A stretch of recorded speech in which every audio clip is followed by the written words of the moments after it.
Olá, meu nome é Natália. Eu sou engenheira civil e vou trazer uma apresentação sobre pressão de vapor e cavitação, a complemento de nota do fenômeno de transporte 1, certo?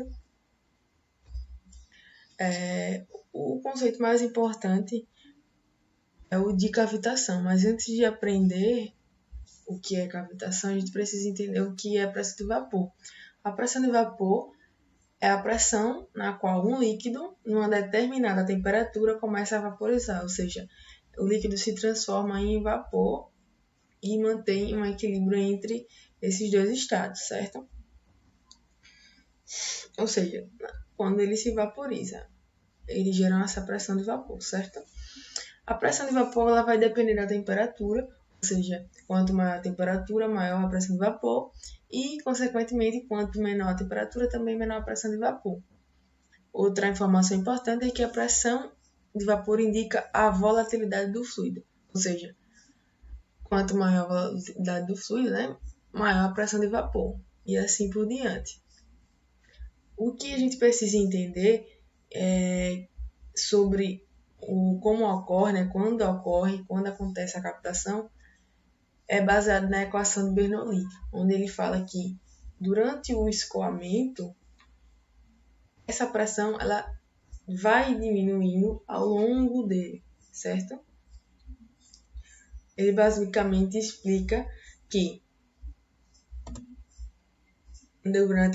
para ocorrer a cavitação, né, essa pressão ela vai diminuir até ser menor que a pressão de vapor, ou igual à pressão de vapor. Nesse momento, vamos formar bolhas de vapor. Essas bolhas de vapor são a cavitação, formação de cavidades, certo? Aqui na figura a gente pode observar na parte da setinha de formação de bolhas de vapor, foi quando ocorreu isso, onde a pressão ficou menor que a pressão de vapor. Essa parte verde é uma zona que chama de zona ainda de baixa pressão. Essas bolhas, após serem formadas, elas estão passando pela essa zona de baixa pressão. No momento que elas entram nessa zona vermelha, aqui, que é a zona de alta pressão, elas implodem. Ou seja, elas vão causar uma vibração que vão causar a erosão dos componentes dos equipamentos. Pode ser uma bomba, pode ser válvula, certo? Então, ela vai causar muito ruído. Quem trabalha com esses equipamentos, né, com o transporte dos fluidos, eles vão perceber que está ocorrendo a captação, principalmente pelo ruído, certo? Aqui tem dois exemplos das consequências, né, da cavitação, né, quando essas bolhas elas implodem. Aqui é um rotor, pode ver que está ocorrendo erosão, né? E aqui também do lado direito, na turbina Francis, também ocorre a erosão do material. Onde é que a gente encontra isso, né? A gravitação na engenharia civil? Em qualquer área que envolva fenômenos do transporte, que ocorra o transporte de fluidos, né? Então, a área de engenharia civil trata de muito bastante do transporte dos fluidos. Então, nas hidrelétricas, no saneamento básico, né, nas redes de água e esgoto, tanto para abastecimento dos edifícios, então, onde houver transporte de fluido, pode ocorrer cavitação. Existe uma fórmula para calcular o número de cavitação, que é um número que a gente vai se basear. Se esse número de cavitação for maior que o crítico, né, ele vai maior que 0,25, né, vamos dizer assim, for maior que o crítico, ele vai sofrer cavitação. Se for menor, não sofre cavitação. Então, o número de cavitação é calculado pela pressão do ambiente menos a pressão de vapor dividido por 1/2 vezes a massa específica do fluido vezes a velocidade ao quadrado. Aqui a gente tem um exemplo de cavitação, do cálculo de cavitação, certo?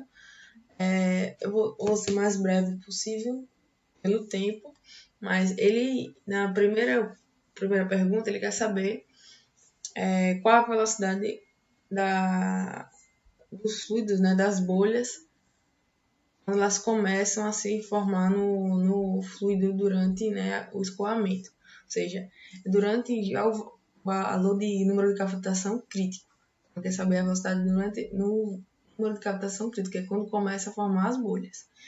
Ele fala que esse número de cavitação é de 0,25, a pressão de vapor ele dá que é 131.000 Pascal, ele também dá 20 graus Celsius. A massa específica, 998 kg por metro cúbico, e dá a pressão de vapor de 2.337 Pascal. Então, é só substituir na forma, que é a pressão do ambiente, menos a pressão de vapor, dividido por 1/2 da massa específica vezes a velocidade ao quadrado. A velocidade, que é o que ele quer saber, é o que vai ficar como incógnita. Nesse caso, a gente acha que a velocidade é de 32,12 aproximadamente metros por segundo, para as bolhas, né, começarem a sofrer, né, cavitação. Essa é a velocidade delas. A segunda pergunta é a 5 graus Celsius.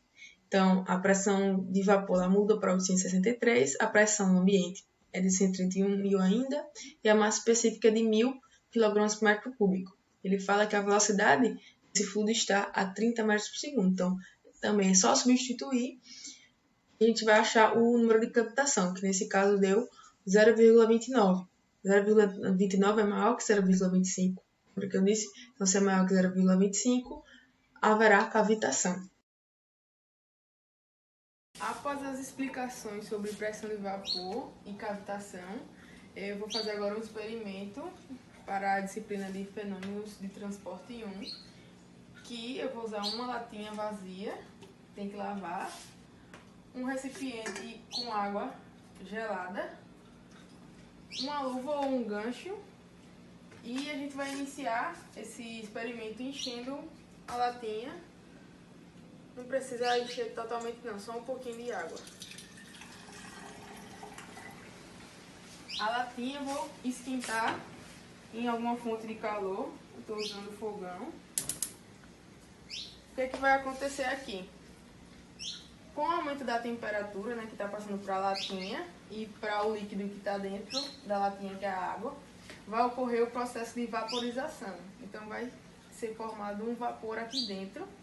Parte do vapor ele vai sair, obviamente, mas a outra parte vai ficar dentro da latinha e vai gerar uma pressão interna, que a gente chama de pressão de vapor. Tem que esperar alguns minutos para poder esse líquido começar a vaporizar. Dá pra ver já que a água dentro da latinha começou a vaporizar. Aí eu posso pegar com um gancho, com a luva, eu vou preferir pegar aqui com a toalha mesmo e vou girar ele dentro da água gelada.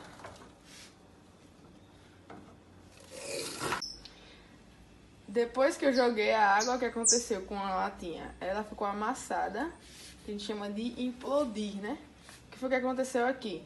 No momento que eu girei a latinha, ela estava com uma temperatura alta, devido, né, ao aquecimento, e aqui dentro tinha o vapor que gerava a pressão de vapor. No momento que eu girei e entrei em contato com o líquido gelado, a temperatura diminuiu, consequentemente a pressão interna também diminuiu, e a pressão do ambiente, que era maior do que a pressão que estava aqui dentro, amassou a latinha, que a gente chama de processo de implodir. É a mesma coisa que acontece com o fluido quando ele já tem as bolhas de vapor formadas e ela sai de uma pressão inferior para um ambiente de pressão maior. Aí as bolhas também implodem e acontece o processo de cavitação.